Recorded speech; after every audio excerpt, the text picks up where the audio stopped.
Hello everyone and welcome back to Weekly China Recap. I'm Xing Zheming. This week, we begin with a closer look at China's first half economic performance. And despite global volatility, the picture is one of resilience and structural evolution. China's GDP grew by 5.2% year-on-year in the first half of 2025. For an economy of China's size, the second largest in the world, that level of growth is no small feat. With over 120 trillion yuan in annual output, every percentage point means an enormous real impact.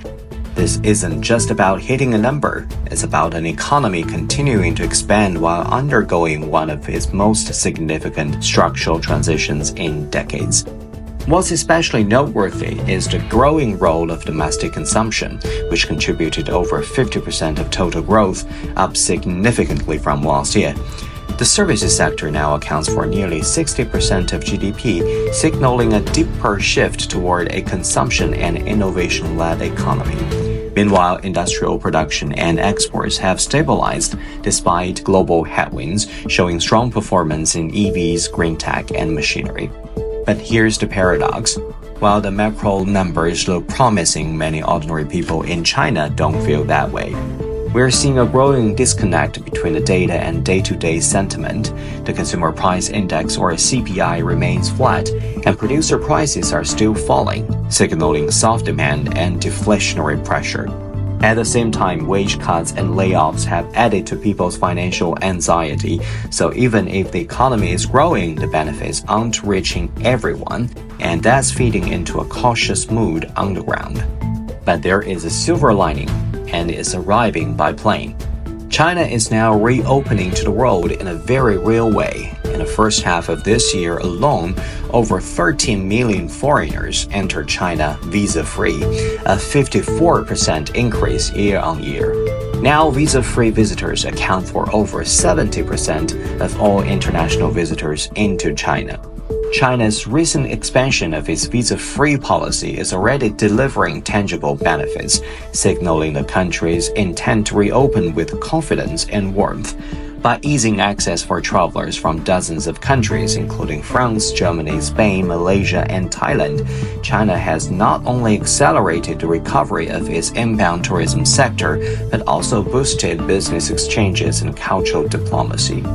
This renewed openness enhances people-to-people connectivity, supports the hospitality and service industries, and reinforces China's message that it remains open, engaged, and globally connected.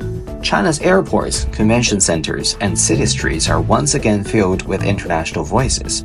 From business travelers and students to media and tourists, foreigners are coming not just to observe, but to engage. This influx is about curiosity, real engagement, and more nuanced and clearer understanding of China, one that comes from seeing the country firsthand, not just reading news headlines. And the same spirit is moving outward too. Chinese tourists and business people are also venturing abroad, searching for deals, expansion, ideas, and partnership, part of China's broader mission to be connected with the world. Meanwhile, on the home front, something else big happened. Beijing held its first Central Urban Work Conference in more than a decade, a landmark moment in rethinking the role of cities in China's development. Why is this important? Because China is now facing a hard truth. The real estate-driven growth model over the past 20 years has run out of steam.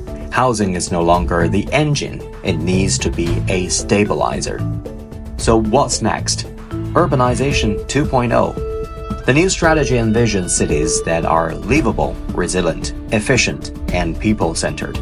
Not just rows of skyscrapers, but urban hubs that drive innovation, green growth, and social well-being.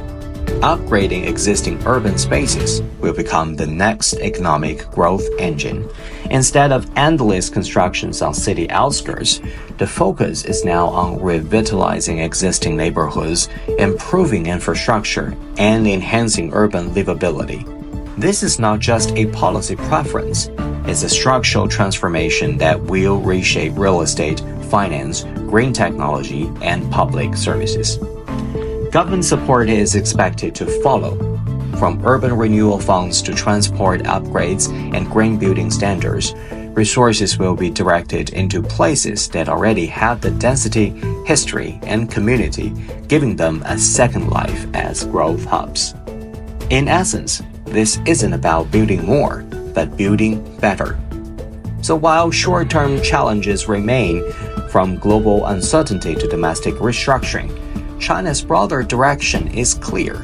Stay open, unlock internal demand, and upgrade the foundation of future growth.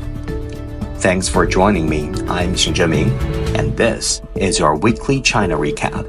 Until next time, stay informed and stay engaged. Goodbye.